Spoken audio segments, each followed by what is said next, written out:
this right here. This a real Oscar type beat. Yeah.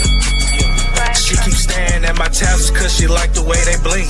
Israelite, little baby, don't give a damn what you think. Just like Solomon, you better listen when I preach. And if you ever reach, I'll guarantee I'm finna teach. Facts. Don't pop no perks, but I'll be popping prophecy. If you don't keep the law, then you can't get next to me. Future ruler, baby, yeah, that's my destiny. And I'ma let them hate while the Lord keep blessing me. Facts. Don't pop no perks, but I'll be popping prophecy. If you don't keep the law, then you can't get next to me. Future ruler, baby, yeah, that's my destiny. And I'ma let them hate while the Lord keep blessing me. And I don't fuck with niggas who don't practice what they preach. Can't do it. Most these niggas fake, man, they really just a leech. And if I ever speak, no, I gotta keep it brief. Wisdom come with time, you don't always gotta speak. Believe that. Don't test this doctrine, boy, you know you can't defeat. Nope. Why you in the kitchen if you can never take the heat? If you want the smoke, you can meet me in the street. Get the right to stand bold while the wicked gon' retreat.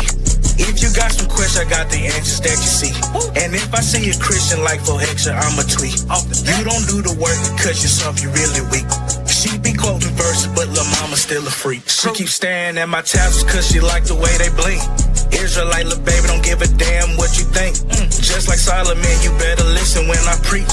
And if you ever reach, I'll guarantee I'm finna teach. Don't pop no perks, but I'll be popping prophecy. If you don't keep the law, then you can't get next to me. Future ruler, baby, yeah, that's my destiny. We up next. And I'ma let them hate while the Lord keep blessing me. Don't pop no perks, but I'll be popping prophecy. If you don't keep the law, then you can't get next to me. Future ruler, baby, yeah, that's my destiny. We up next. And I'ma let them hate while the Lord keep blessing me.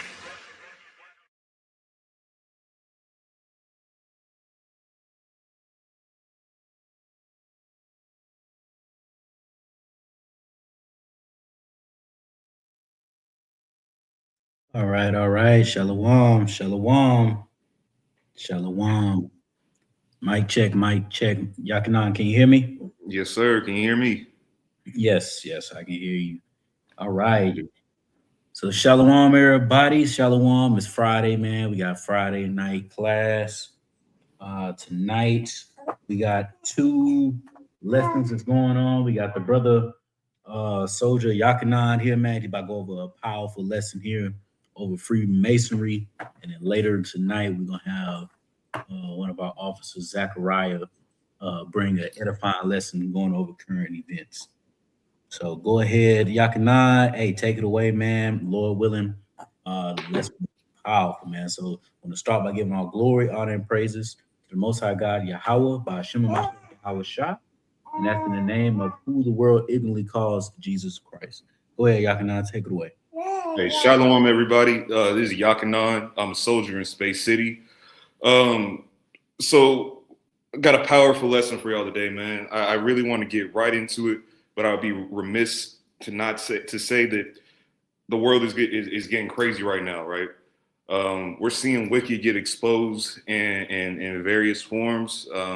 We see what's going on with the nation of Israel and the wickedness that they've been committing against Palestinians, and how that is matriculated into various wars in the Middle East involving the United States.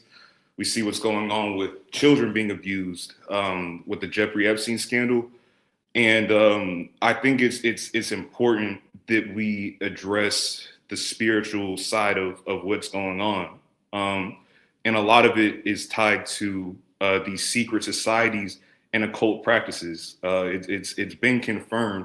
If you look at the Epstein emails, you'll see that he was trying to cultivate his own secret society, and they all stem from the same thing. It's really that if you are not operating under a biblical standpoint, and if your wisdom and your knowledge and your theology and your spiritual practice, if it's not coming from the Bible, if it's not keeping the commandments of God, it's coming from the left hand. You're doing the left.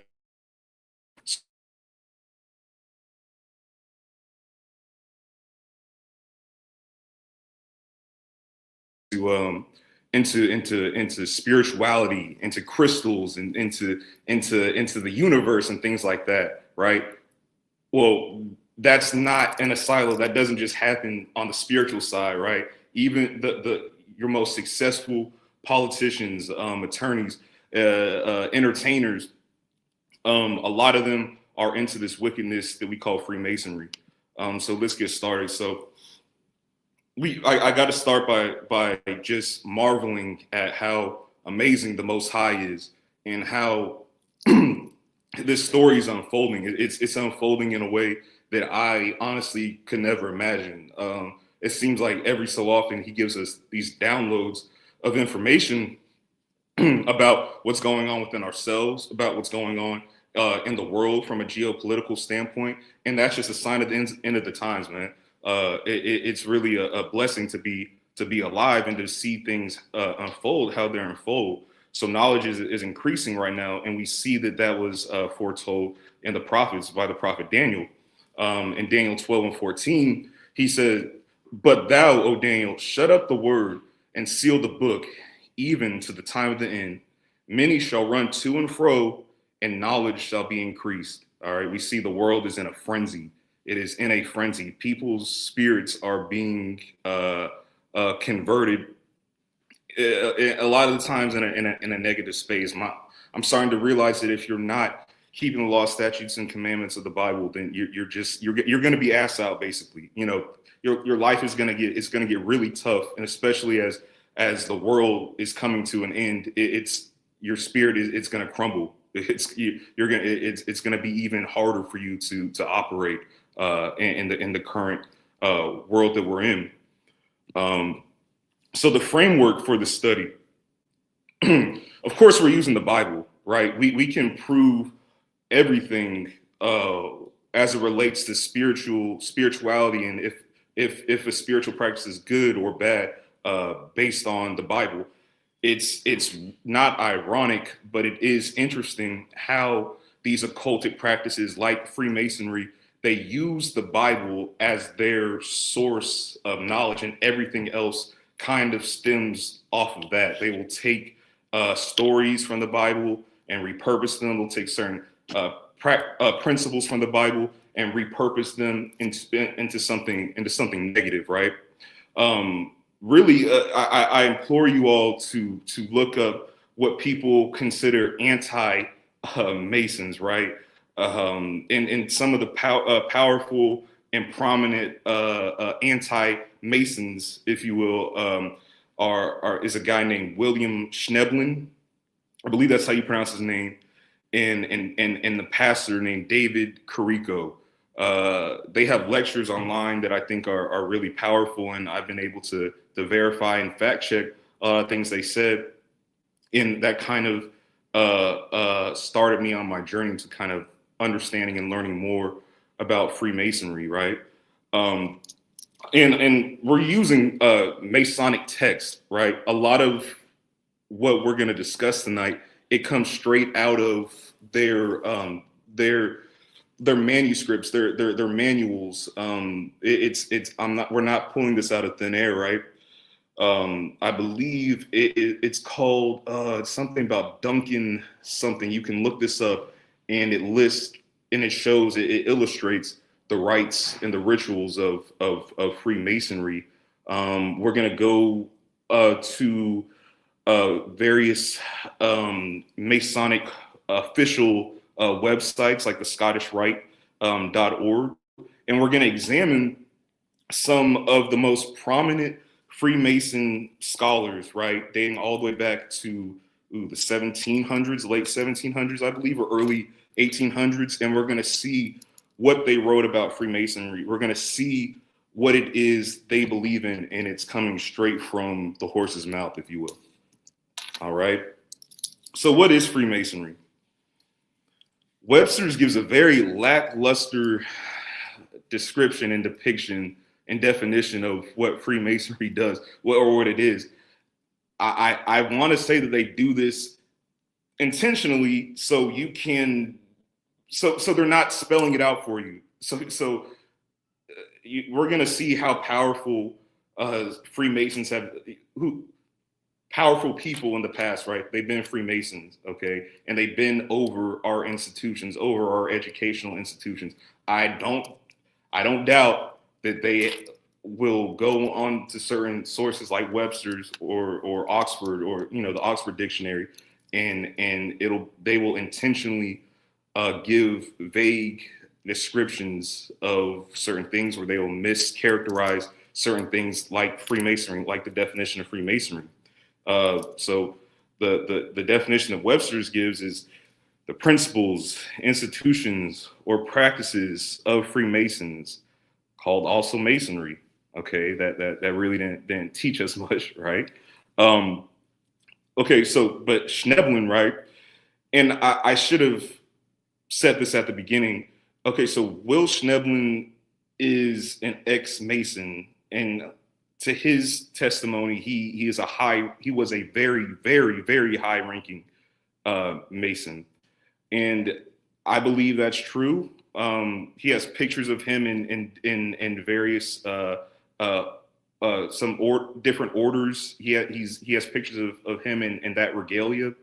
But what I can deduce online is that a lot of currently practicing Masons despise this guy. So, but anyway, the definition that he gives is, it's the world's oldest secret fraternal organization, okay, a system of 3 ritual initiations or degrees based on medieval stonemason guilds, guarded by blood oaths and founded on the principles of the fatherhood of God and brotherhood of man.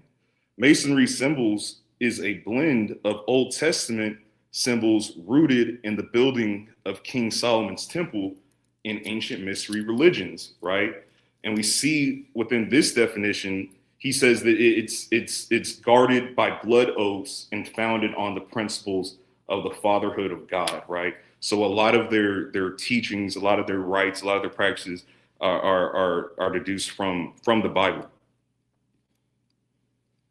Okay, so why is this lesson important? Okay, Ephesians 6:12 tells us, for we wrestle not against flesh and blood, but against principalities, against powers, against the rulers of darkness of this world, against spiritual wickedness in high places. That's Ephesians 6:12. Daiwala, I'm seeing like different windows of me right now. Is it looking good on your end? Okay, I think we're good. It's probably just something I'm seeing. So why is it important? I can speak from a personal testimony. My grandfather, he was a Freemason. I never met him. He died before I was born, so I never got to pick his brain about what his experience was as a Mason, right? But the thing is, he was a pastor, which seems kind of ironic, but it's not. A lot of pastors are Freemasons. I would assume a high percentage of pastors today, really, I'll speak for us in the Black community. A lot of our church leaders are Masons, or are in some type of occultic order, like the Odd Fellows or something like that, right? Some prominent Black Masons, are Shaquille O'Neal. We see him showing off his Masonic ring. Al Sharpton, very influential Christian, and a lot of our people are still in Christianity and have been influenced by what Sharpton has had to say about the country, about the church, about politics. He's highly influential in our community. Reverend Jesse Jackson, who just passed, was a Mason. And we have Thurgood Marshall, who's famous for ruling on the Brown versus the Board of Education, ruling that our institutions were separate but not equal. So this is interesting, and I titled this slide "Dispelling Myths," right? Because I have a friend. He's an older brother. And actually, I have two people that I know who are Masons. And I remember hearing this years ago and not necessarily feeling a certain way about it because I know how pervasive Freemasonry is in the Black community. And we'll get into the distinctions between what are considered Black Masons and white Masons, right? But I know that in the Black community, and especially of our affluent brothers and sisters who are well-to-do and well-off, they get into fraternal organizations like fraternities, right? And definitely they are into other types of organizations like Freemasonry. But anyway, these brothers were telling me that that what happens, the rumors that you've heard about the wickedness that happens in Freemasonry, that's only on the white side, right? Black people, we don't get down like that. They were making it seem like Black Masonry and white Masonry, which are not real terms, but I'm just using that using those terms as a way to express to you that there is a distinction, right, between Black Masons and white Masons. Okay, but they come from the same tree. They descend from they have grown from the same spiritual root, and we're going to get into that.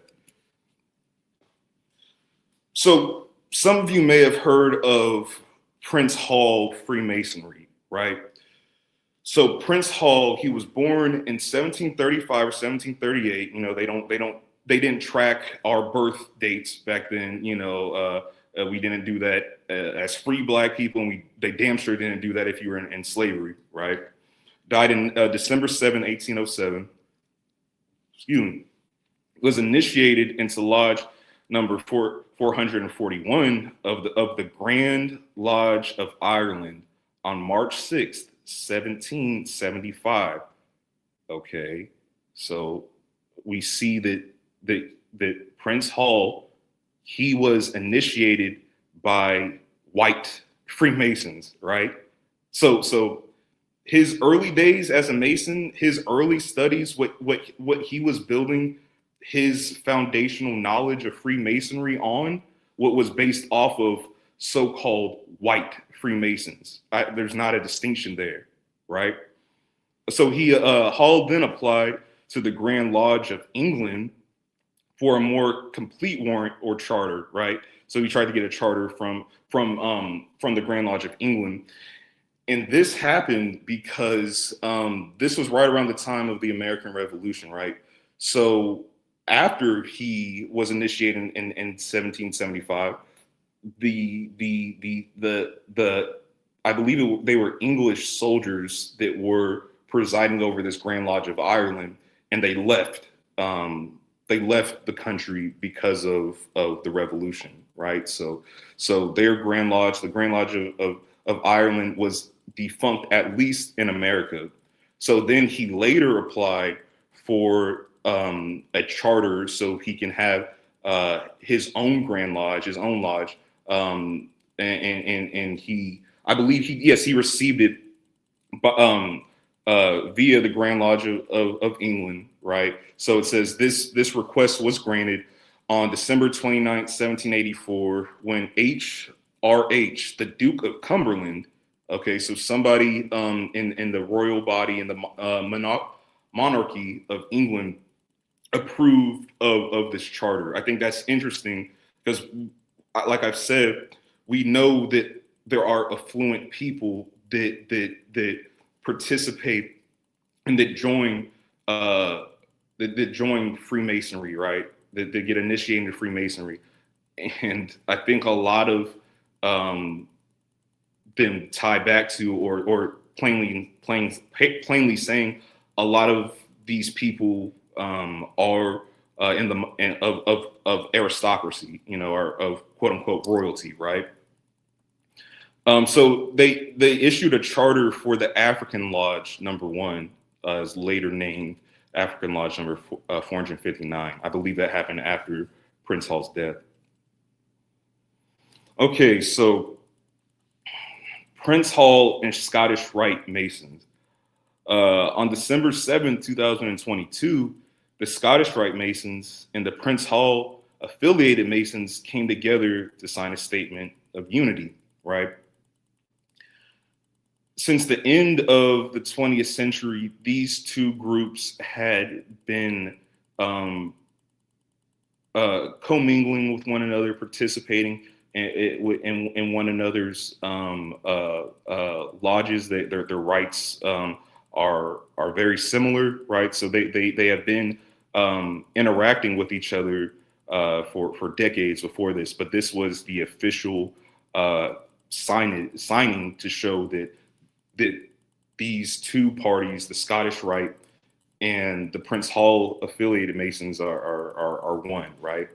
In Scottish Rite, we'll go over the distinctions between what a Scottish Rite Mason is and a York Rite Mason is. They're basically both are two of the official Masonic bodies in America, and they are made official by Grand Lodges, and I believe those lodges are in Europe, right?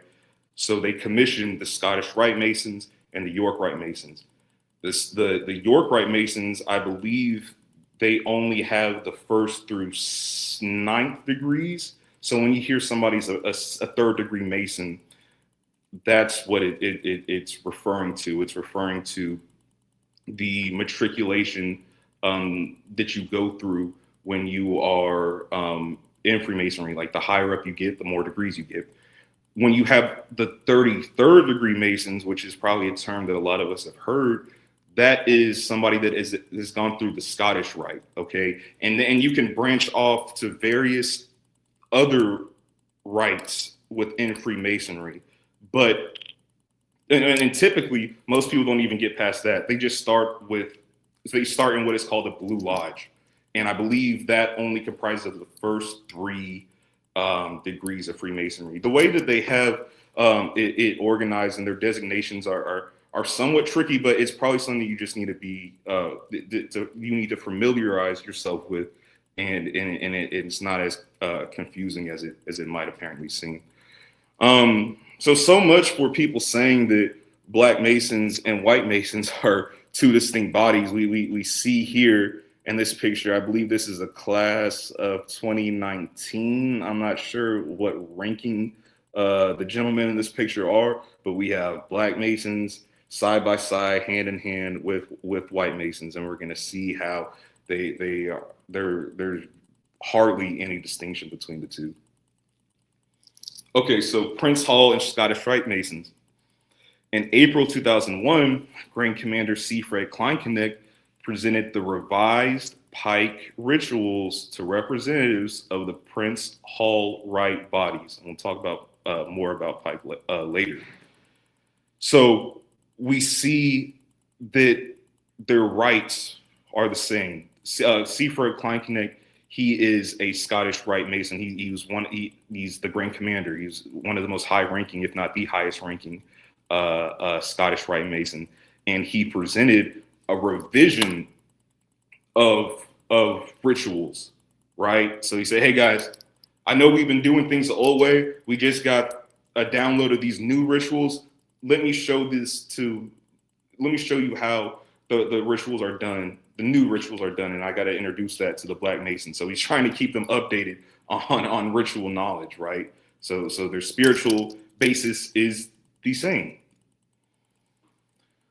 Okay, Prince Hall and Scottish Rite Masons continue. So Thornton A. Jackson was presented with the Southern jurisdiction's rituals by Albert Pike. Now, the Southern jurisdiction of Scottish Rite Masons, that is the most pervasive Masonic body. And the bodies are broken down by state. So each state will have a Grand Lodge, right? And the Scottish, the Southern jurisdiction of Scottish Rite Freemasonry, it comprises of more states than the Northern jurisdiction, right? It's more prevalent. It has more. The Southern jurisdiction has more members, and I would dare to say more influence. So the Grand Commander of the United States Council, 33rd degree, Southern jurisdiction, Prince Hall affiliation. So yeah, so Thornton A. Jackson was a Prince Hall Mason, was a so-called Black man, and Albert Pike, who is the guy, is the is the Freemason. He's the one that repopularized Freemasonry after the Civil War, right? Because, well, Freemasonry was under attack before the Civil War. There was somebody that threatened to expose Freemasonry, and he was killed. And that presumably he was killed by Masons, and that is what started a wave of what I mentioned earlier. The term is anti-Masons, and we saw more anti-Masonic literature coming out around that time. This was pre-Civil War. During the Civil War, of course, that took precedence, so people's attention was diverted from the issues of that they had with the Freemasons, and their focus was on the war. After the war, Albert Pike comes around and he reinvigorates Freemasonry, and it becomes even bigger, even internationally. Okay. Continuing to dispel the myth. So in 1813, there was a reorganization of Grand Lodges, and they did not recognize the African Lodge. This is why people perceive that there is a distinction today, right? This was in 1813. Okay, think about the racial views at that time, the race relations at that time were in a very disparate place. You know, I think this was around the time where the United States stopped importing slaves from Africa. So that just shows you the types of conversations that were being had as it pertains to Africans and so-called Black slaves. So there definitely was not unity between Black people and white people. So when they did this reshuffling of the Grand Lodges in 1813, that allowed them to reconsider different lodges, even in America, because these Grand Lodges, they presided in the UK, and they were like, no, you know, we're not going to permit Black Masons. We're not going to recognize them as an official body due to race relations at that time. Okay, so in 1850, Count de Saint Laurent, patron of the Prince Hall Scottish Rite, conferred the degrees of the Scottish Rite, including the 33rd and last degree of Scottish Rite Freemasonry, upon David Leary, a prominent Philadelphia Freemason. This was a Black Freemason, this is a Prince Hall Freemason, and he was conferred. I believe he was the first to receive the 33rd degree, which is the last degree of the Scottish Rite. So we see there's no distinction. We see that even as late as as early as 1850, a so-called Black Mason can be a part of a white Masonic body. Okay, so in 1945, Melvin M. Johnson sent a letter inviting the Prince Hall and Scottish Rite Masons to meet to discuss rituals. He was the sovereign. Okay, so Melvin M. Johnson, he was the sovereign Grand Commander of the Supreme Council, 33rd degree. So we have the Grand Commander inviting Prince Hall Masons to discuss rituals in 1945. Okay, this snip from Wikipedia, it says Prince Hall Scottish Rite rituals primarily governed by the United Supreme Council, PHA, are based on the ancient and accepted Scottish Rite, the 4th through 33rd degree, and were refined through the early 20th century collaborations. Excuse me. They share similarities with mainstream Northern Masonic jurisdictions, right? And that's when I was talking about there's a distinction between the Southern Masonic Scottish Rite bodies and the Northern Scottish Rite bodies. So they said they share similar rituals, right? Utilizing both historical precedent and specific revised work. Okay, and I dare say that the distinction between the Northern Masonic jurisdiction and Southern jurisdiction, I dare to say that the distinction is very minimal. Is very minimal. Okay. Okay, so let's talk about the history of Masonic orders, right? So a lot of us, the majority of us here are familiar with the story of Nimrod, right? So Masons consider Nimrod to be the first Freemason. Okay. When we look at Genesis 11:6-8, we see that the Bible says, "And the Lord said, Behold, the people is one, and they have all one language. And this they begin to do, and now nothing will be restrained from them, which they have imagined to do. Go, let us go down, and there confound their language, that they may not understand one another's speech. So the Lord scattered them abroad from thence, and from thence the face of all the earth, and they left off to build the cities," right? So they were building a Tower of Babel, right? And this was multiple different nations coming together, and they were trying to be one. But we see throughout the Bible, God likes division. The Father likes division. He doesn't want us all to be the same, right?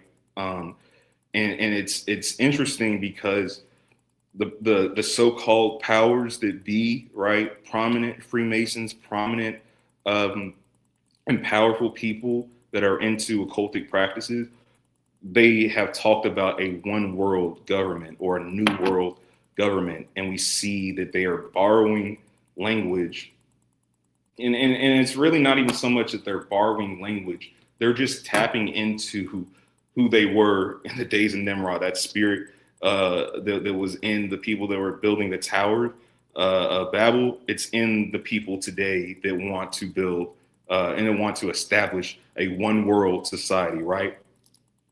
Then we fast forward a little bit in history to the Egyptian mysteries. Okay, Osiris and Isis. What is it? Osiris, he was killed by his brother Set, right? And in the 12 pieces, Isis went around Egypt to collect the pieces of his body, except for his member, right? Except for his penis. And we'll talk about why that is important to Freemasons later. And that goes into the pyramids and then building the pyramids. We see a lot of that type of imagery within Freemason orders, right? Okay, so this is from the website Universal Co-Masonry. It says the universal sentiment of the Masons of the present day is to confer upon Solomon, king of Israel, the honor of being the first Grand Master, right? But the legend of the craft had long before.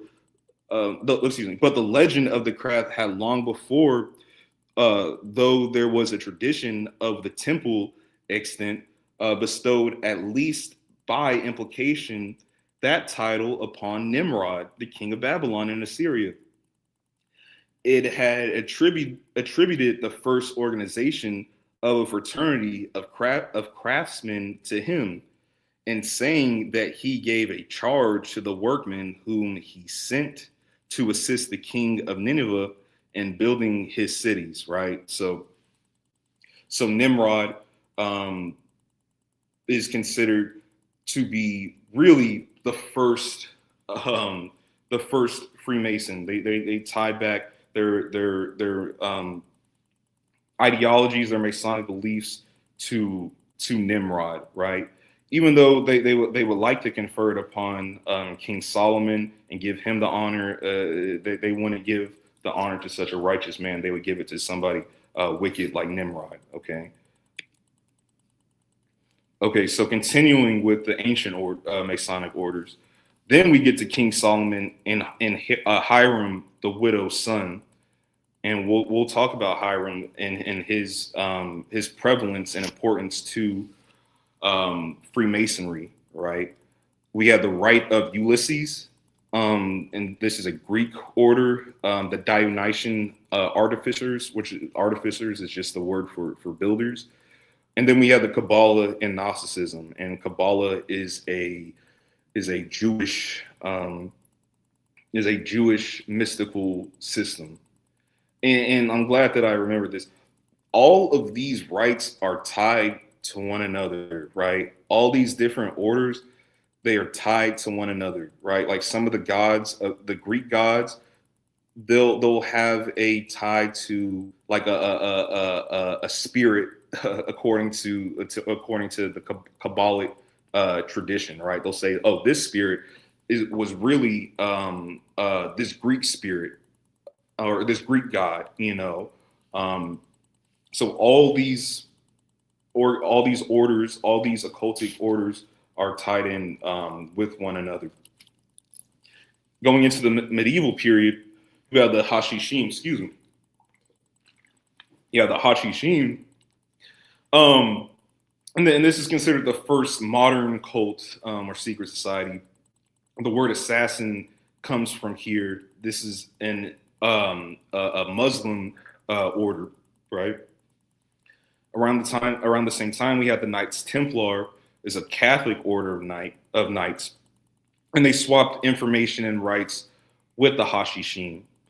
And it's interesting that the Knights Templar, and we see that their symbol right here is the Knights Templar cross. This is actually considered this is a Masonic body that you can matriculate into at a certain point. You can start out as a Prince Hall Freemason and end up being a Knights Templar, and this is considered to be the Christian branch of Freemasonry, but it's really not. They are known to take communion out of a human skull, right? So it's very, very, very far from what you would call Christian. Okay. More medieval Masonic orders. We have the Stone Masons Guild. And so when you see the cathedrals in Europe, like the Cathedral of Notre Dame, and when you see the gargoyles and these crazy looking sculptures on these Christian, right, buildings, they're supposed to be buildings of God. They have Masonic imagery on them, and that was done. And the cathedrals were built by the Stonemasons Guild. So the prominent cathedrals that you have in France and Europe, in England and Italy, they were built by a group called the Stonemasons Guild. And you have the Brothers of the Rosy Cross, which they're actually called Rosicrucians, right? So the first use of the word Mason in English, it involves the Rosicrucians. Okay, so early modern Masonic orders. So we have the admission of speculative Masons, right? So money stopped being given to the cathedral builders because this was around the time of the Protestant Reformation. So people stopped. The Catholic Church basically stopped getting over on the people, and people stopped paying the Catholic Church. I believe they're called indulgences, so you can get into heaven. Basically, they stopped doing that. The money stopped flowing. So the Stonemasons Guild, they weren't getting the money to build these cathedrals anymore. So they said, how about we start recruiting wealthy individuals, and they won't be actual stonemasons, but they'll be speculative Masons. And what a speculative Mason will do is they'll work on not building a church or a cathedral. They're going to build themselves up, right? We're going to build them up through character, right? So we see the early iterations of what is considered modern Freemasonry. It's about character building. It's not about building actual structures, right? So early modern Masonic orders, we have the Mother Lodge, right? Starting in 1717. All modern lodges expand from this. So when Prince Hall was initiated by the Grand Lodge of Ireland, they descend from the Mother Lodge of England. All the stuff it didn't begin in Europe, but the modern era of Masonry, we can immediately tie that back to Europe. Then we have the Illuminati. The Illuminati order that started in Bavaria, which is Germany, if I'm not mistaken. This started in 1776, and it's not a coincidence that is when the revolution started and the Declaration of Independence was signed.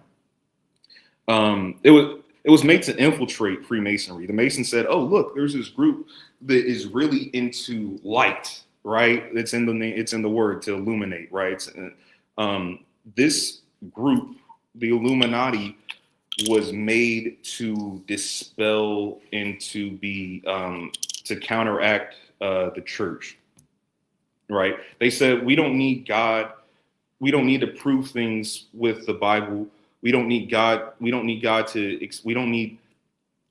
explain things by saying that God did X, Y, and Z. We can say that science did X, Y, and Z, and they were starting to try to disprove the church through science. That's what the Illuminati did, and they saw that Freemasons had such a huge grasp, and they were a far-reaching organization across multiple countries and different continents, and so they sought them as a group to infiltrate and influence the Masons in their own way, right?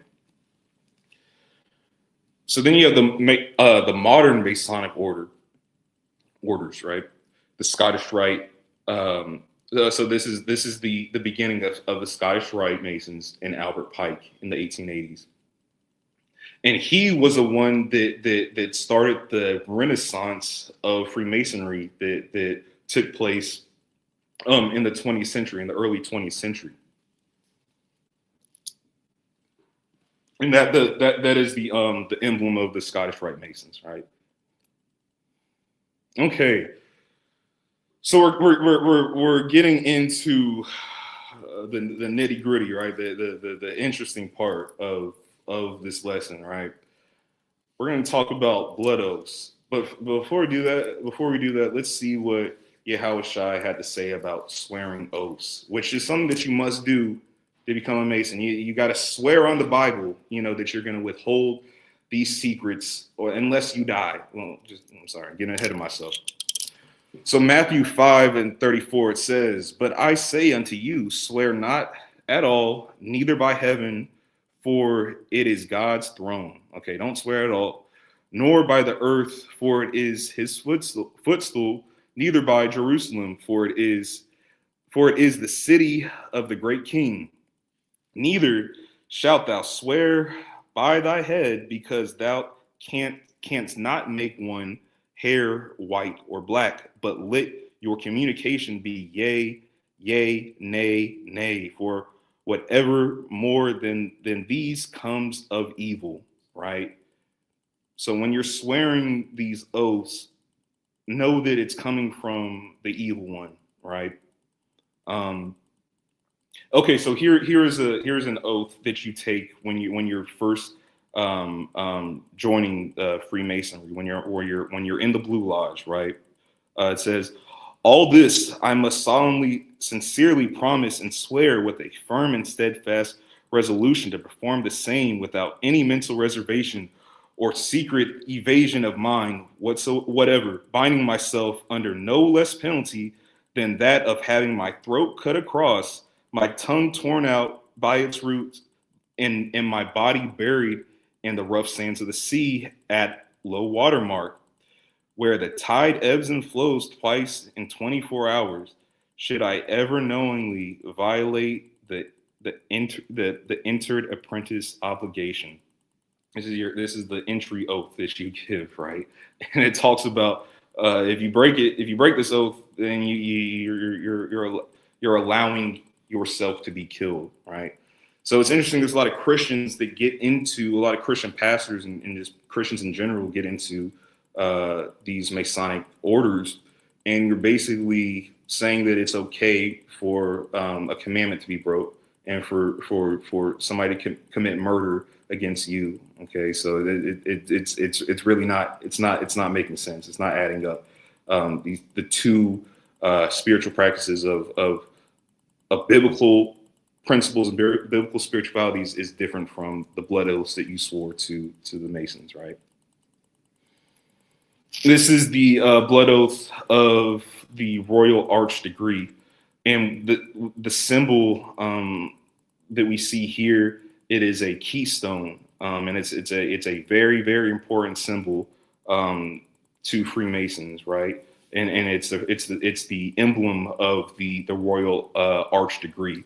So it says, "To all which I do most solemnly and sincerely promise and swear with a firm and steadfast resolution to keep and perform the same without any equivocation, mental reservations, or self evasion of mind in me whatever, binding myself under no less penalty than to have my skull smoke and my brains exposed to the scorching rays of the meridian sun, should I knowingly or willingly violate or transgress any part of this my solemn oath or obligation of a Royal Arch Mason, so help me God, and keep me steadfast in the due performances of the same." Okay, so this is the structure of Freemasonry. Whoever created this graphic, this piece of art, if you will, did a pretty good job of illustrating how these Masonic bodies intersect. It's hard to see. I implore you to find this image on your own time. But on the left-hand side of the staircase, we have the Scottish Rite Masons, right? And they're all walking, they're all trying to ascend to the same place. This is the highest degree of Freemasonry. We see that there's the Knights Templar, right? So after you become a 33rd degree Mason, the next step would be to become a Knights Templar. And on the right, we have the York Rite Masons, and they only have 7 or 9 degrees. So, Lucky, it's escaping me as to how many degrees they have. Now, under this staircase, we have other Masonic occultic orders, like the Shriners, right? And a lot of their symbolism comes from Islam. And a lot of our people are Shriners. I'm sure you've heard that word as well. It's hard to see, but we also have the Eastern Star, I believe. That is this woman here. Yeah, I can see a star right there. Grandma was an Eastern Star. It's another. It's a fraternal organization for women, but it's all the same. It all goes to the same place, right? The only thing is, if you want to become a York Rite Mason, you do have to just get off the podium. You can't just you can't be a Shriner. Excuse me. You can be a Shriner and be a Freemason, but there is a distinction between the two, which is why they're under the stair steps. So, and we see the all-seeing eye that a lot of us are familiar with. If we look at the back of a $1 bill, we'll see what is called the all-seeing eye, and that's a very important symbol to Freemasons. So it's also called the Eye of Horus. If you're familiar with Egyptian or Kemetic, dear Lord, Kemetic theology. That's what that is, right? On the right, there's another depiction of the Masonic structure, and what we see here, this is the compass right here, and the square, right? And this is the symbol for Masons, right? We see this on the back of somebody's car, and we know they're not going to get a ticket, right? So that's what that is, and it all goes to the very top. This all-seeing eye, right? Which they say is God's eye. Well, it's their God. I'll just put it that way. We'll discuss that some more later. This G, it stands for like basically regeneration, right? Or self-sustaining generation. The word is escaping me right now. But that's basically what the G is. Some people will say it stands for geometry or God, but no, it's actually a principle about generating yourself, and that's what Masons feel like they're doing, right? They're becoming a new person when they become a Freemason, and they believe that it's something their organization saying that it's going to continue to matriculate through time, right? Is it demonic? Absolutely, it's demonic. Let's go to the next slide. So Albert Pike, right? We spoke about him earlier. He was born December 29th, 1809 to April 12th, 1891. He popularized modern Freemasonry. Okay, so he published Morals and Dogma of the Ancient and Accepted Scottish Rite of Freemasonry in 1871. It's a seminal manuscript text for Freemasonry, right? He exclusively revised, wrote, and structured the rituals of the Scottish Rite.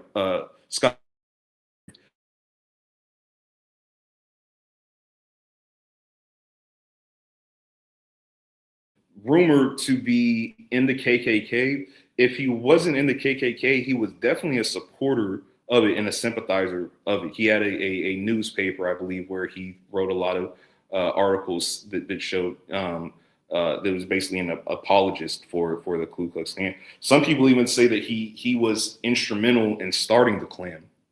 Right? Those things might be buried in the sand and lost to time. We might not ever know. Okay, this is a popular quote from Morals and Dogma, right? If you are a Freemason, you are very familiar with Morals and Dogma. I don't care if you are a Prince Hall Mason. I don't care if you're a Scottish Rite Mason. I don't care if you're a Shriner.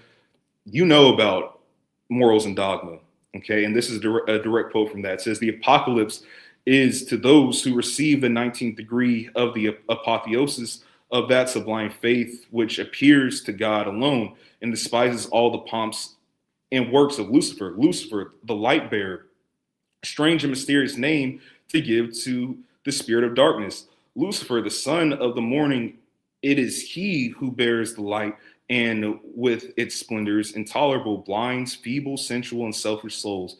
Doubt it not, for traditions are full of divine revelation and inspiration. And inspiration is not of one age, nor of one creed. Plato and Philo also were inspired." So that's a mouthful, right? And he's writing in a theological genre, if you will, for the late 19th century. So the translating that into 2026 English might be hard. But basically, he's saying that he doesn't know why people are attributing Lucifer with something negative, right? He's actually Lucifer. We know that from Isaiah, that we know that Lucifer is a word that's only used one time in the Bible, right? And it's referring to the fall of the king of Babylon.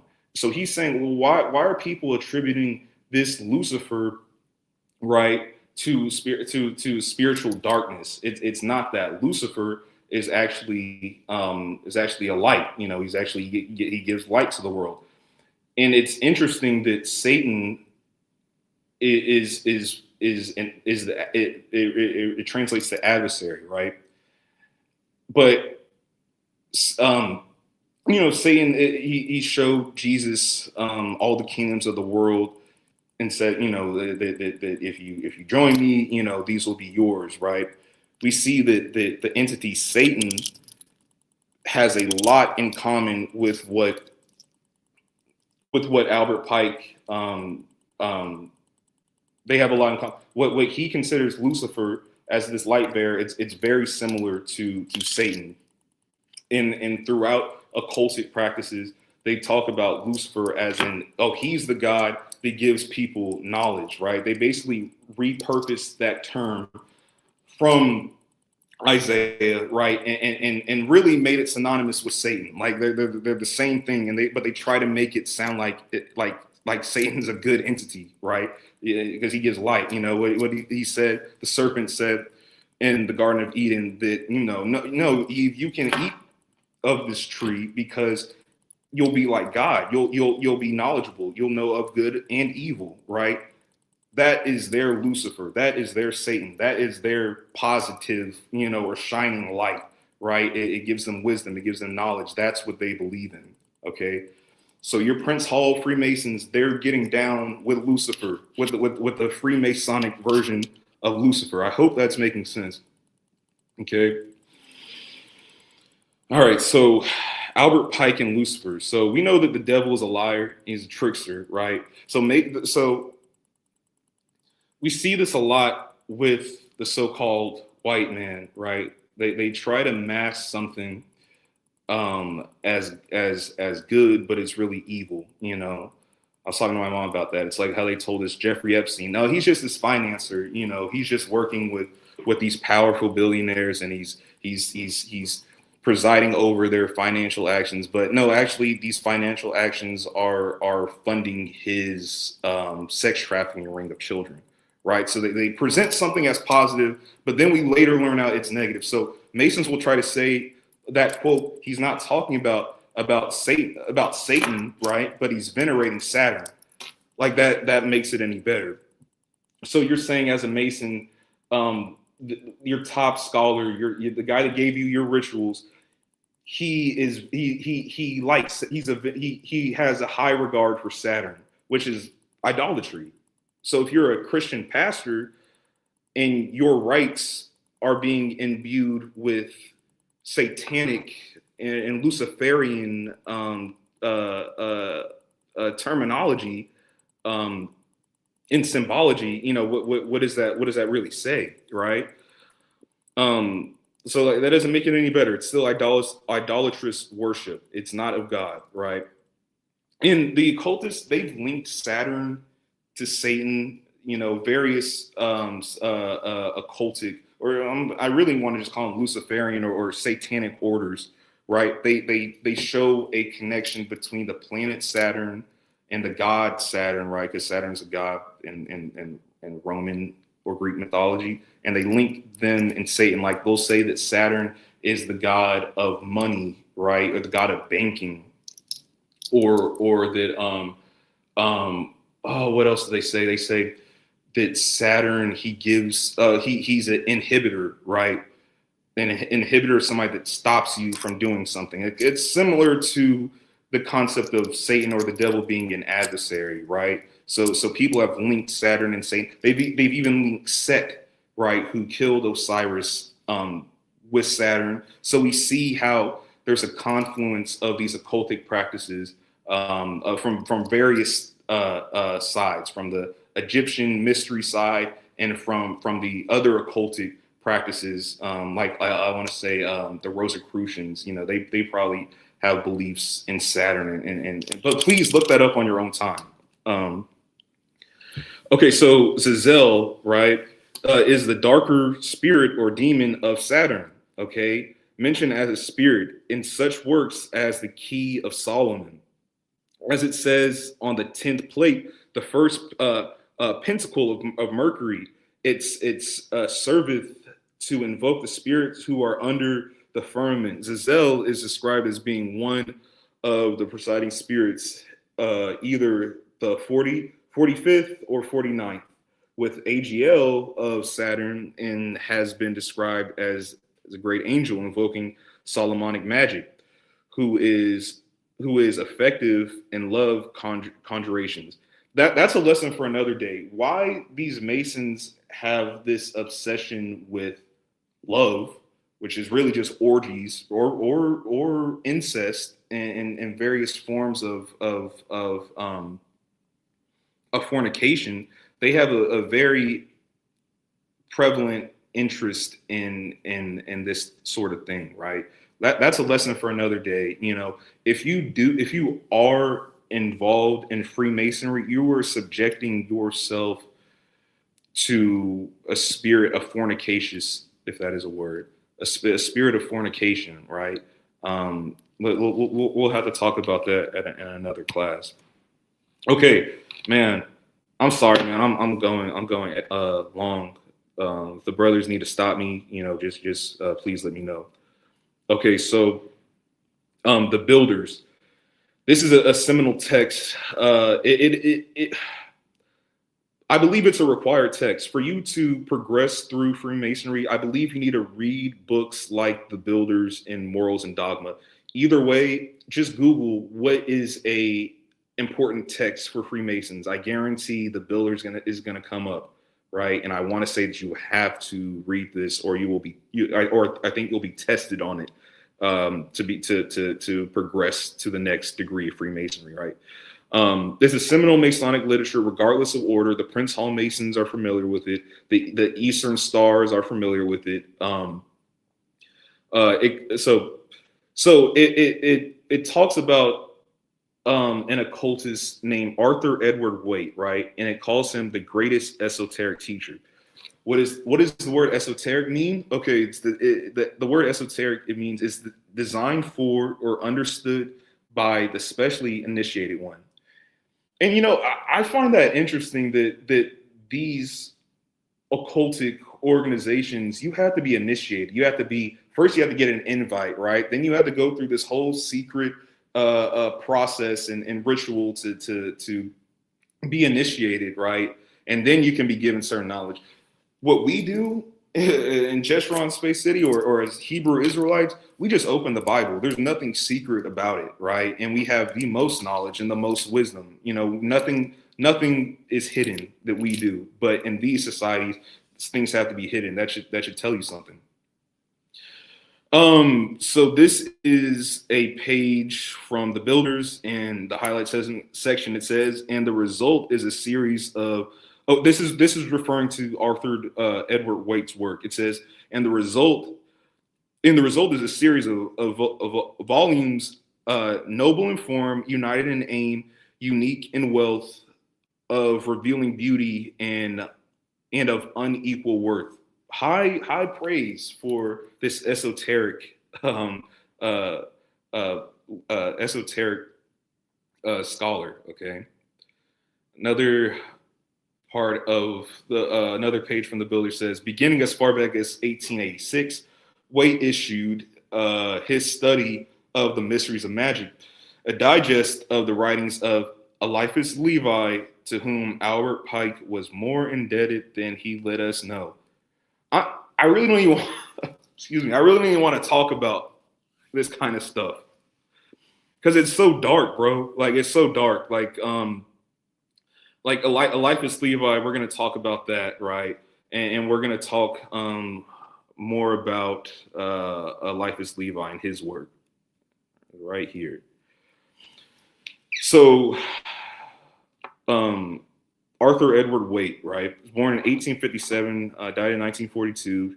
So his impact on Freemasonry is this. He shifted Masonry to focus toward mystical, esoteric, and spiritual interpretations rather than just social or historical aspects, right? It's not just about fraternity and brotherhood. It's about the spiritual side. It's about Baphomet and Saturn and Set and things like that. So the tarot cards, right? That you see, the girls that are into spirituality and stuff like that, they're into this tarot cards. I guess, the card of the day is the fool or whatever it is, right? He was the one with other esoteric scholars. They created the modern version, the popular version of tarot cards, right? And I have this written down. Well, he was a prominent. Okay, yeah, he was a prominent Mason, right? Very, very influential Mason. He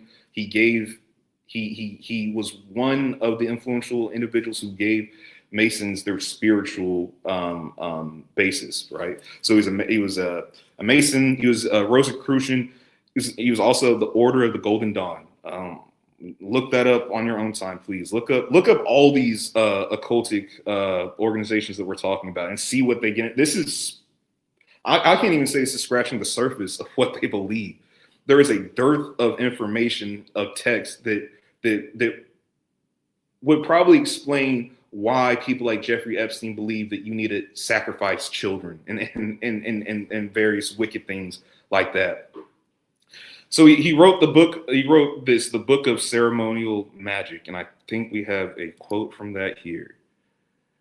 Yes. So just skimming through this, it says the word magnetism expresses the action and not the nature of the great universal agent, which serves as a mediator between thought and life. This agent is the infinite light, or seeing that the light itself only phenomenal. It is rather the light bearer, the great king Lucifer of nature, the mediator between matter and spirit, the first creature of God. Well, that's incorrect, because we know that Yahweh Shai was the firstborn of all creation and presided over the creation of the world. Okay, but they say it's Lucifer. They say that Lucifer was God's first creation. We know that Lucifer, or Satan, is a high-ranking angel, but don't give him the honor that needs to be bestowed upon the actual king of the world, right? Okay, but termed the devil by imposters and the ignorant, right? They don't like you saying that Satan is a bad guy, that he's the devil, right? They believe that Satan is a light bearer, okay? There's where I'm saying that. Not evil, intellectual. This is the intellectual. Lucifer is the spirit of intelligence, right? But he said Eve, eat the apple. Satan said this, right? But they're calling him Lucifer because Lucifer means light bearer. Okay, just sit and try to digest that. Okay, they said he's the spirit of intelligence and love.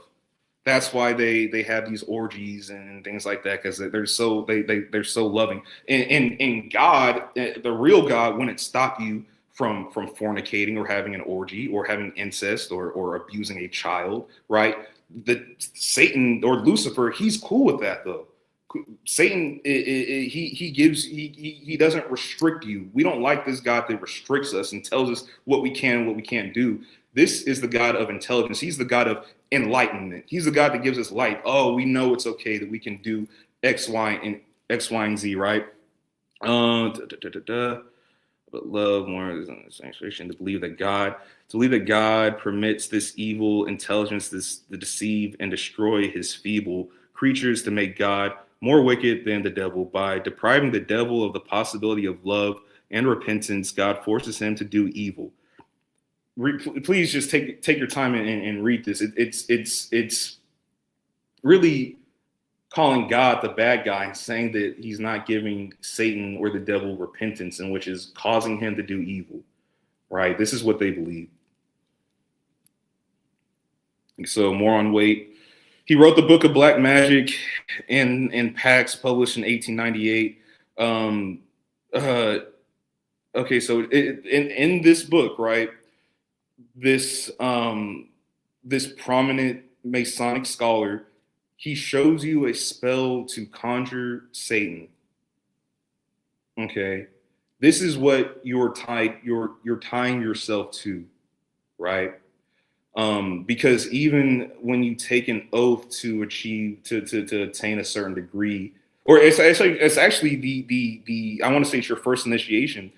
They take this rope off you that they've been dragging you around with in a clockwise motion around the temple, like you're the sun, right? Because they're all about symbology, and they're really a sun cult, right? According to certain anti-Masonic authors, right? They take this rope off and they say, the person who's presiding over the ritual, he says, now remove the rope from X individual's neck, because he is now bound to a spiritual system that is more connected.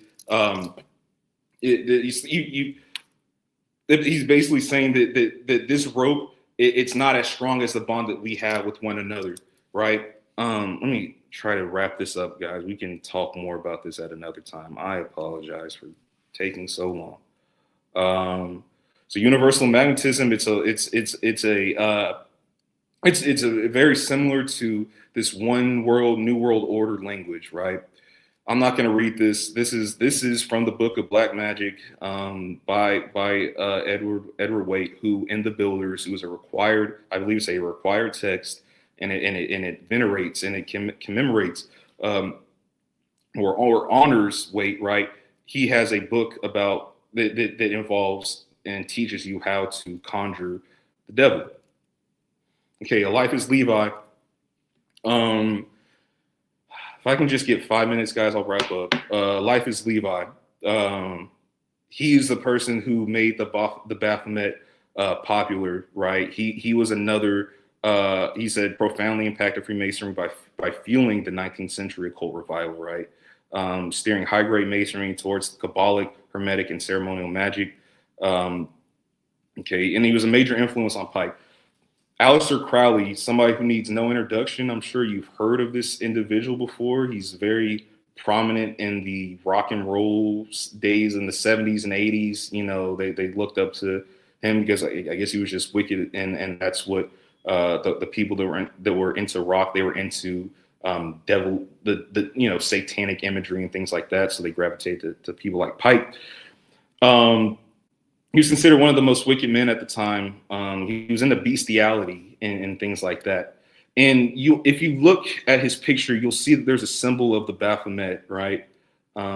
He has the signet of the Baphomet, right, on his picture. And this is him in his Masonic regalia. This is from his book, Magic and Theory and Practice. Skipping to the last sentence, it says, second to last sentence is, for the high spiritual working, one must accordingly choose that victim which contains for the high spiritual working, one must accordingly choose that victim which contains the greatest and purest force. A male child of perfect innocence and intelligence is the most satisfactory and suitable victim. He's telling you what you need to do to successfully sacrifice to the devil, right?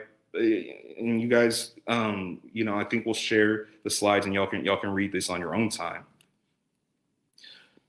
So as I just mentioned, we had the symbol of the Baphomet. Does that look similar to what C. Fred Kleinknecht had when, this is the same guy that had a close relationship with the Prince Hall Masons? It's interesting that the signet for the Baphomet is also the same emblem that is on this high-ranking Mason's hat. Manly P. Hall, another profound Masonic scholar, he wrote The Secret Teaching of All Ages in 1828. It's 33rd degree Mason. This is another text that is required to read to become a Mason. It's The Teaching of All Ages. Another book that teaches you how to conjure the devil. I'm not going to read that. It talks about, I will bring unto him a human soul to do with what as it may please him, and in return Lucifer promises to bestow upon me the treasures of the earth and fulfill me every desire for the length of my natural life. This is I want to say required text, and it's talking about conjuring demons, right? You can go to the Scottish Rite website and look at their, you can go to their library, right? This is the official ScottishRite.org website. You can see they have some of Aleister Crowley's work, including rituals and sex magic. So I don't know why your Christian Masonic pastor is tied to an organization that is promoting a book called Rituals and Sex Magic. Okay, the Book of Black Magic that Arthur Waite illustrates how to conjure Satan it's shown in the library as well. The Christ of Freemasonry. So Hiram Abiff was Hiram is a very minor character in Kings and Chronicles, right? So Solomon asked for Hiram to come and help build the temple. He was one of the head craftsmen there. And we have the keystone, right? Or the cornerstone in Freemasonry. This is a Masonic symbol. There's a quote from the Tennessee Monitor in 1945, where it says that basically the Hindus, they have Krishna and Vishnu, Jews have Moses, the Christians have Christ, and the Masons, we have Hiram. So Hiram is their Christ, basically. Okay, we're wrapping up. So these occultic practices are not what they seem. Most people do not know this, but when I was into Kemet and stuff like that, I was familiar with these kind of images, but it's what it is. It's concealed phallic worship. And if you know what a phallus is, it's another word for penis, right? So what they really believe in, their mystery, the main mystery that they cannot understand is how the female reproductive organ can be almost eternal, right? And I'm trying not to get too graphic here, but please try to see what I'm saying. But the male organ, once it releases sperm, it dies. You know, they can't figure out why is it the female, her organ can keep going, but the male, it dies. They you know, they're all about love and orgies and stuff like that. So I'm sure that's something that was perplexing to them, right? Isis and Osiris, their story, it has to deal with Isis looking for the phallus of Osiris, so that becomes a venerated image. Also, you see that the Masons, they wear these aprons, and we know that the God's glory was behind a veil, right? Their glory is behind their apron, right? That's what that is representing. More of Hiram Abiff. It says that it talks about that there was a stone that was inspected and the overseers rejected it. Right. So this is Masonic literature, right? This is from their manuscripts, and it's basically trying to insinuate that Hiram Abiff was the rejected cornerstone. We know that Christ is the head cornerstone, though, right? The stone which the builder refused is to become the head of the cornerstone, right? That's Psalms 118 and 22. So they're basically taking Yahushai's glory and they're giving it to Hiram, who is a very minor character in the Bible. See that the Eastern Star, their emblem is identical to the Church of Satan's emblem, right? It's a pentagram. Okay.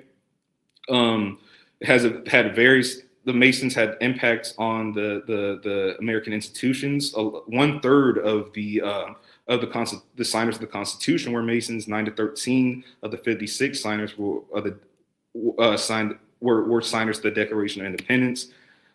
This is the guy that designed the Statue of Liberty, right? He was a high-ranking Mason, and we see he's doing the pose for the Master of the Second Veil.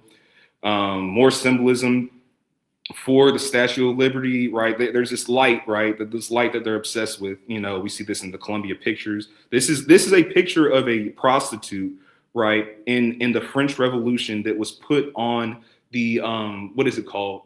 The head of the church in Notre Dame, right? They were done. They didn't like the Catholic Church. They didn't like the French church system. So the Freemasons were a part of the French Revolution and sacking the church. And instead of it being a holy place, they made it decadent and put a prostitute with a torch in her hand on the altar. And that is what the Statue of Liberty is based on, right? She's the goddess of reason, right? She's a part of the cult of reason. We know that the Statue of Liberty, I believe it's been brought out that there's a similarity in the language in Revelation 17:1.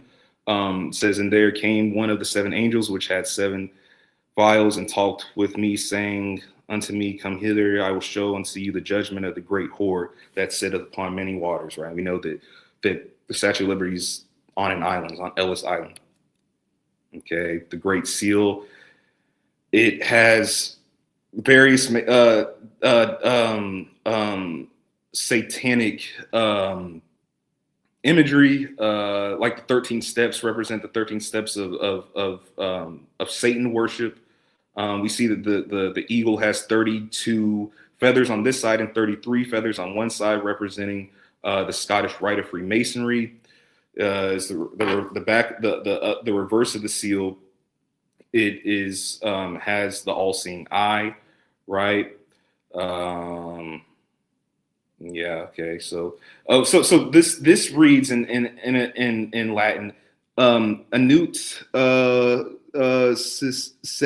septis novus ordo selecorum. It means this begins the New World Order, right? And this happened in 1776. There was no Articles of Confederation. The war had not even been fought at this point, and they're declaring a New World Order when the United States was not even a country at the time, right? This is the 13 steps that you see here, right?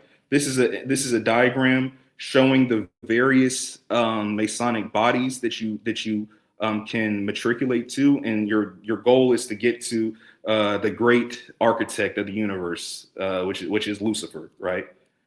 I'm just gonna, yeah. So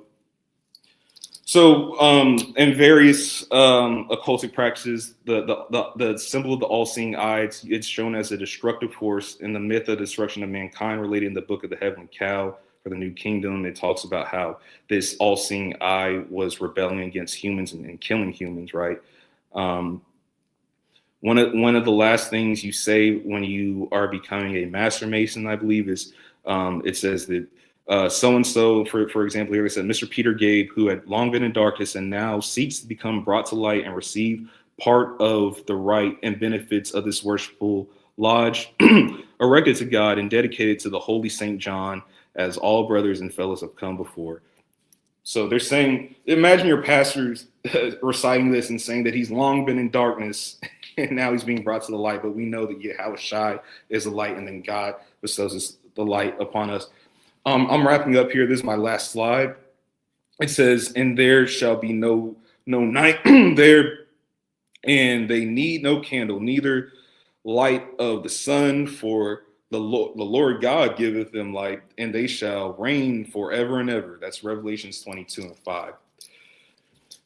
John, and then I have John 8:12 here in the KJV. It says, then spake Jesus again unto them, saying, I am the light of the world. He that followeth me shall not walk in darkness, but shall have the light of life. It's Yahushua is the light, not Lucifer.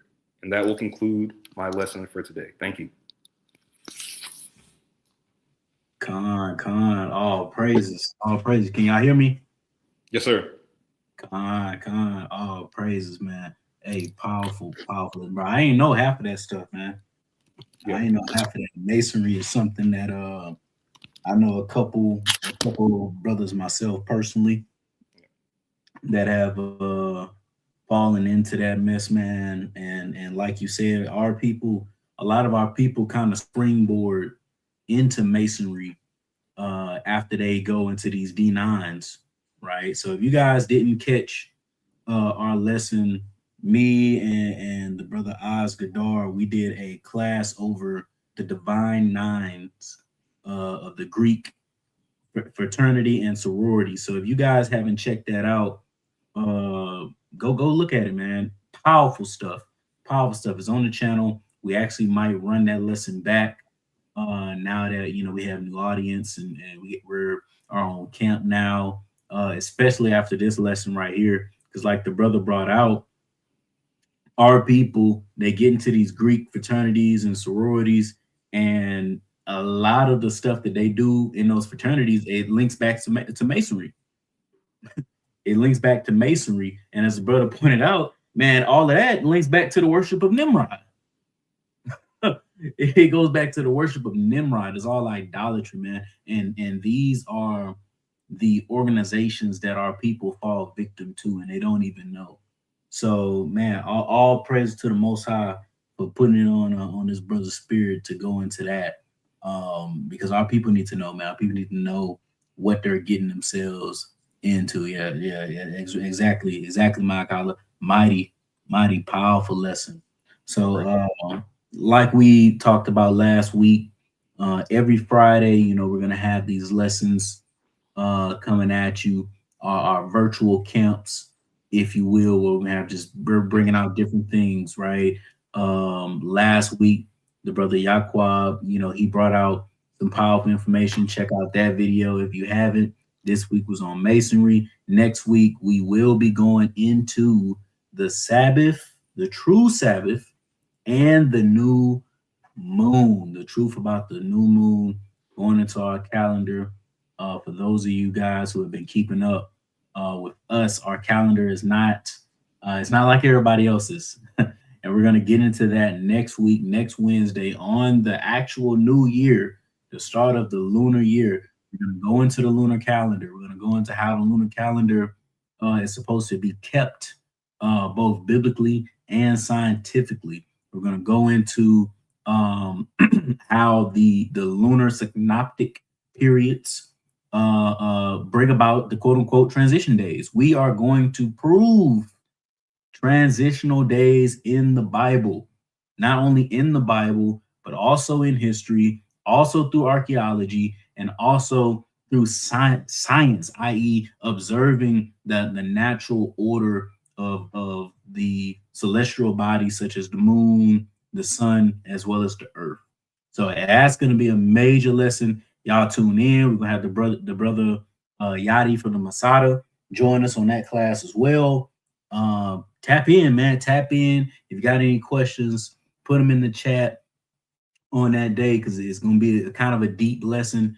Going to be some new information is going to be brought out, some things that that might be a little bit confusing at first. So y'all just tap in, put your questions in the chat, hit us in the email, and you know, if things make sense, get with us. So with that, man, I want to give all glory, honor, and praise to the Most High God, Yahweh, and we say Shalom.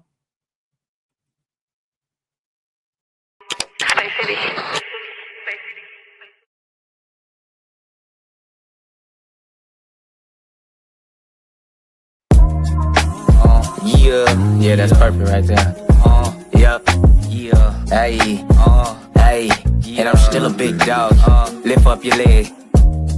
Catch a breeze, part 2, man. Shout out Ariella. Shout out to God. Listen, yeah.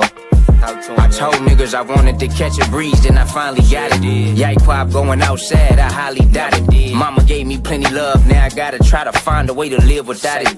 Child support eating up my pockets. It was cool, but the heat returned. I knew it, that's from experience. You live and you learn. Tunnel vision, it means nothing when your vision get blurred. You run into a wall, that's when your obstacles reoccur. When you on a mission, and I'm on a mission to put the city on my back, bro, I finally did it. Hella niggas, they doubted me, Zachariah was with it. And we was too deep, pushing the gospel out in the trenches. That's when niggas joined up to simmer it, calm down. Caught a breeze for a minute, the spirit's involved now. Say what? Let it breathe. Say what? Catch your breath. Okay. We bought it out on them corners till it was nothing left.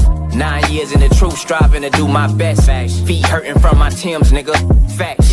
And I never been a bench warmer, so when coach put me in the game, I had the ball above the rim, nigga. Precepts, remember those, run a pick and roll. You bring it out, I break it down, that's what I was told. And never be a lazy servant is what I was told. Burying talents in the ground, my nigga, hell no. I let my light shine, kicking all of these nice rhymes. I salt bacon this flavor over your mind. And then I finally caught a breeze. Listen, I had to parasail off it and told my Ak I'ma ride with him till the wheels fall off it. Facts. So if they touch you, then it's nothing nice. That's the love of Christ. There's no greater love than one laying down his life. Back deeper than water, niggas could drown thrice. Pull you out with this living water, bring you back to life. I'm trying to catch me a breeze, I thought I told ya. Everybody catch him a breeze, nigga, I'm Oprah. Maneuver through the city where it's slimier than okra. I'm hard body, a heat, and it's sweeter than Fruitopia. Yeah, says he be on your mind, you gotta tighten up. We all Israelites, but niggas, they ain't nice as us. Space City Records, well respected. Boots on the ground, we pushing preaching the gospel till it's accepted in the common household. Wicked ways we live without those. Knocking my enemies out cold. And I know the ops mad cause the Lord preparing the table. Everybody eats as I quap carry the label. I never wanted to be a nigga who did it on his own, but fuck it, I'm grown now and perfectly able. And that shit in my bloodline, I seen it enough times. No need for a punchline. My rap is hella divine. This rap is done by design. Hey, and I'm still a big dog.